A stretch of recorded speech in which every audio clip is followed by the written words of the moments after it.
It's time to do the Cooksey garden tour for May.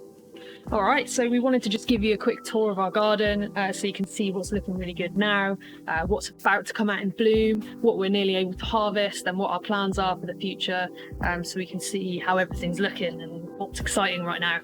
Also wanted to give you an intro to the hydroponic system so you can see how that's set up. All right, let's get cracking. All right.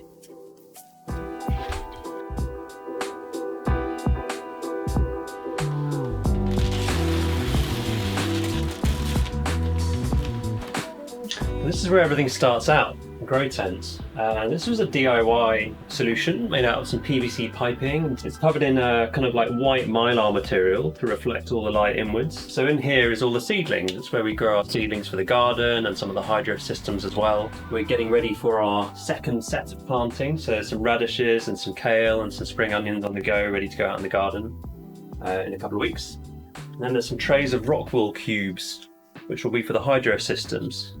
So the idea with these is that the seeds are planted in these little cubes and then the roots will be able to grow out the bottom, and then they'll sit in little net cups and then they'll go into the hydro systems when they're ready, when they're big enough.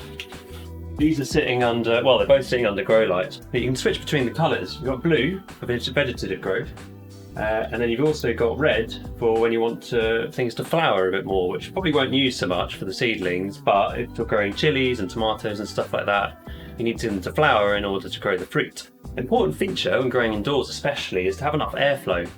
Plants, when they grow outside, obviously have a lot of airflow around them. They've got breezes and wind to kind of make sure that they grow nice and strong.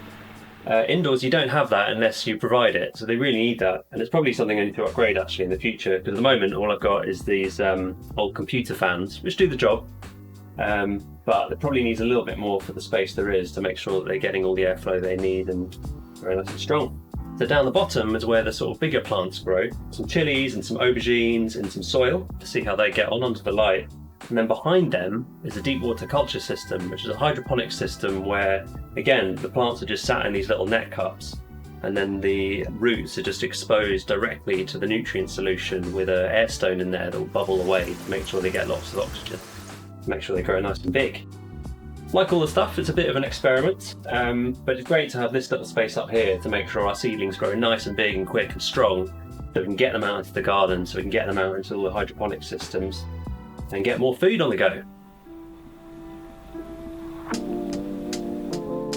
Welcome to the Cooksey garden. We've got our herb bed. So there's various things in here. There's kind of sage, lemon balm, marjoram, thyme, rosemary. And then at the front here, we've got some spinach under the nets, and coming over this way we have some mint at the back, and then at the front here we've got some leek seedlings. This is blueberry, so we had quite a lot of flowers, so you can see the fruit is starting to develop on that now. That'll be ready, not quite yet, but a little bit longer on that one. It's in its pot because it's got ericaceous soil, which is slightly more acidic than the soil that we would naturally have here. This is the bay. And then that is where sort of the herbs kind of stop, and then we're into a bit of a flower bed here. So we've got some like grasses. Hydrangeas are all just about to come out, so those are going to look great. So we're going to have lots of flowers there. We've got broad beans, which are doing really well. They're really healthy. They're in flower at the minute.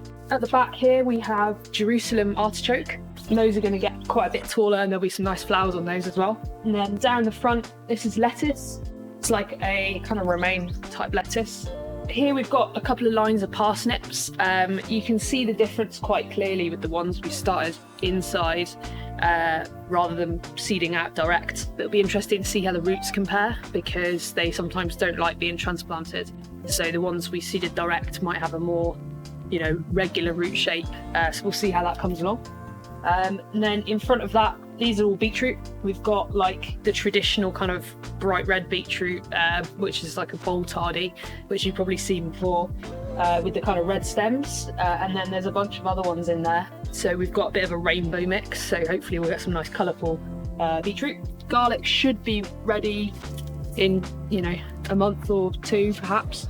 And then in between, I seeded some spare of the romaine lettuces just to see how they do. At the front here, just next to the garlic, I've got some spring onions, and I'm gonna sow some more of those soon so that we can have a bit of a succession with them. as we sort of eat them fairly regularly. Then over this way, underneath this cover here, we've got some carrots. So we keep the covers on to sort of stop them getting attacked by carrot fly. But you can see we've got a few in here.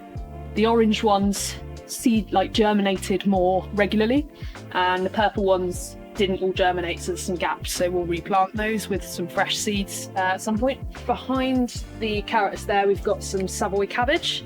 So that's doing really well. It really enjoys this soil. I think cabbage likes a slightly more alkaline, which is good for us.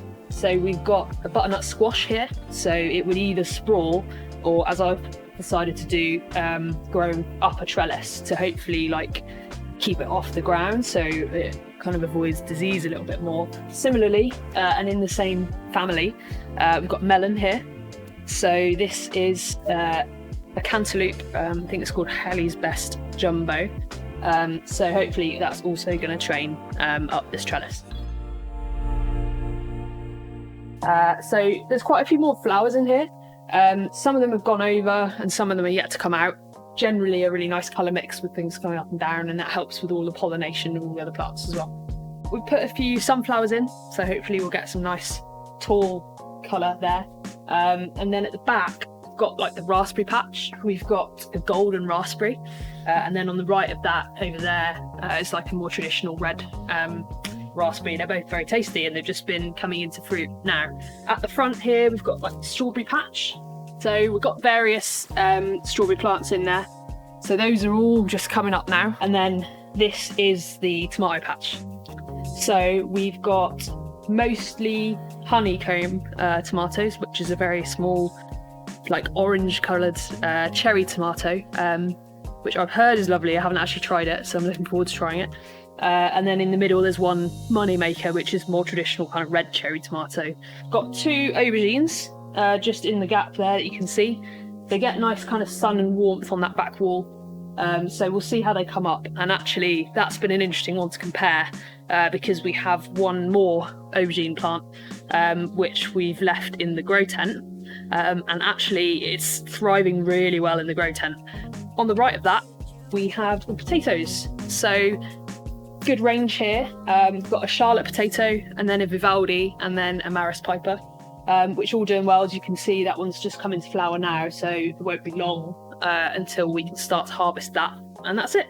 So this is the garden so far.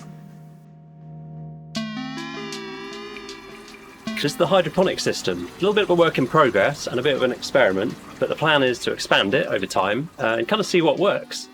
But the basic theory with this system, at least, which is an NFT system, which stands for Nutrient Film Technique, is that you have a reservoir full of nutrient solution, which is just water and various fertilizers, and then that is pumped up to here through these tubes, which the plants sit in, and that's constantly flowing around. So the plants themselves sit in these little net pots, which allows their roots to just grow out really long, basically, and really bushy into the water, into the nutrient solution as it goes past. So they can basically get everything that they need. The real trick with the hydroponics system is making sure that the nutrient solution is nice and balanced, because one, you don't want it exposed to any light because you'll quickly get some algae growth in there, which you don't want. All of their nutrients and everything is coming from this nutrient solution. So if it's too acidic or too alkaline for the plants that you're trying to grow, they're just not going to do it. They're not going to take up the nutrients that they need to. So the stuff like some acids, they lower the pH because we have very alkaline water, as well as measuring the pH itself and any sort of dissolved solids in there.